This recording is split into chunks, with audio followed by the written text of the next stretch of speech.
Télémédecine, télétravail, télé. Voilà. Comment on peut repenser tout ça à l'aune de la recherche et à l'aune de la théorie? Bonjour Damien Talbot. Bonjour Jean-Philippe Denis. La proximité comme perception de la distance, le cas de la télémédecine. C'est un article de la Revue française de gestion que vous avez coécrit avec Sandra Schreier-Petit et Alexis Prokofsky.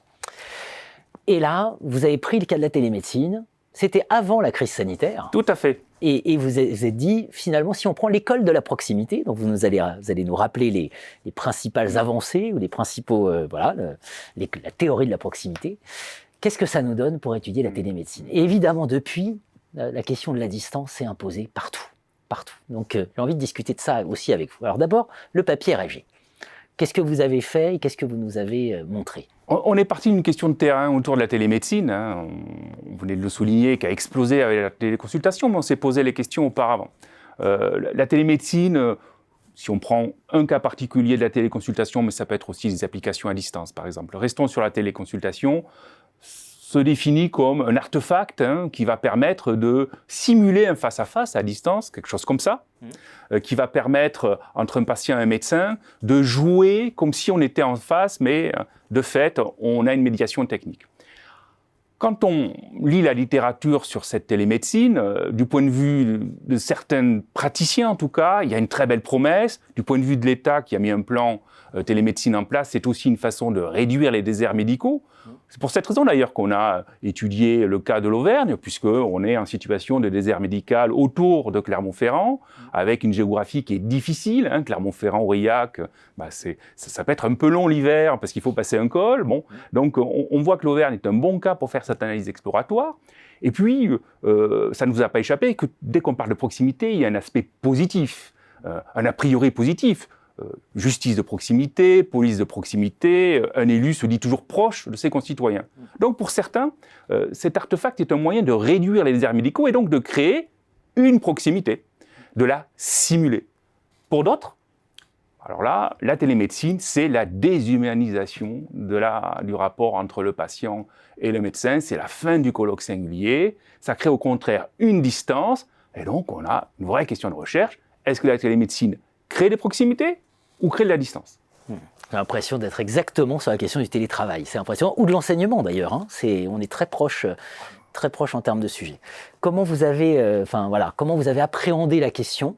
Vous évoquez l'idée d'une dimension subjective de la proximité. Voilà, bref, ça se ressent, la proximité ou la distance. Voilà, on a bien entendu mobilisé les travaux de l'école de la proximité, qui je le rappelle, a 25 ans. C'est un groupe de chercheurs pluridisciplinaires, des économistes, des gestionnaires, des géographes, des aménageurs du territoire, qui cherchent à analyser, comprendre le rôle de l'espace sur les interactions.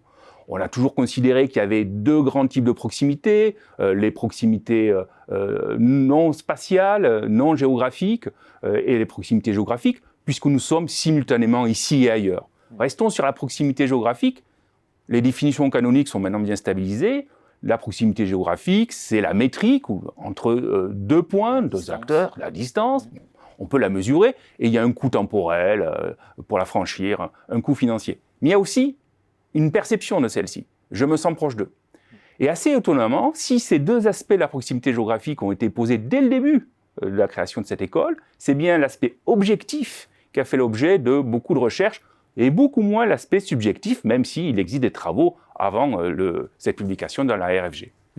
Alors, donc, dans cette publication, vous avez 3 résultats. 3 résultats.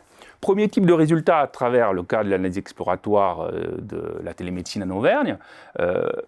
Nous confirmons qu'il y a une vraie perception de la proximité géographique aux côtés de la réalité métrique. Bien entendu, Clermont-Ferrand-Paris, c'est toujours 400 km. La question n'est pas là. Mais est-ce que c'est loin ou pas dans l'esprit des gens? Juste un verbatim, vraiment fameux, les distances se sont allongées. Voilà, tout est dit. Cette personne ne nous parle pas de la métrique, elle nous parle de la perception de la distance qui est pour elle, avec la télémédecine, ça s'allonge. Ça, c'est le premier résultat.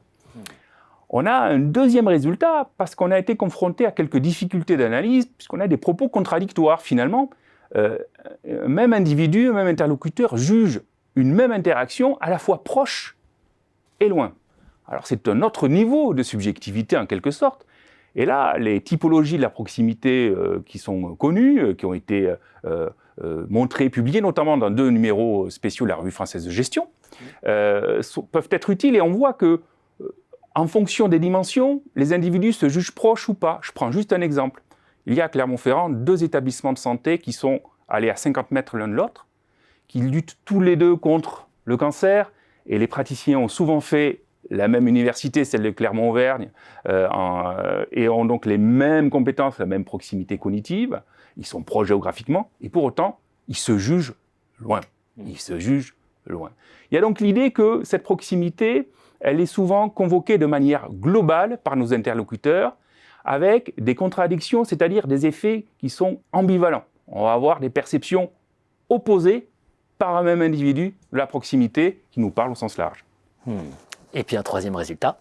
Le troisième résultat consiste à dire, finalement, assez étonnamment, l'école de la proximité n'a pas défini la proximité en tant que telle autrement que par sa dimension.